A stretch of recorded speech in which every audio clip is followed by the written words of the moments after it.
So sa pagpihit, clockwise ulit at yung tama lang, yung hindi yung sobrang sagad na malolos thread. Ayan, yung tamang pihit lang. Ayan, kasi pag masyado nating ino-overkill yung puwersa natin, baka masira yung mga tornilyo or bolt natin. Ayan, okay na yan. So ayan, lalagyan na natin to. So sa paglalagay, direkta na tayo dito sa radiator natin. At pwedeng hindi na tayo gumamit ng ating funnel or ng ating embudo kasi sisikip lang. So hanggat maaari, pwede na rin naman to yung direkta na. So yan, buhos lang natin.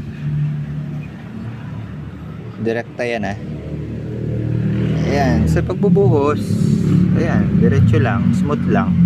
Kung paano tayo nagsasali ng mantika from plastic, ganun. Ayan, buhusin lang natin guys. Feeling ko kukulangin tayo dito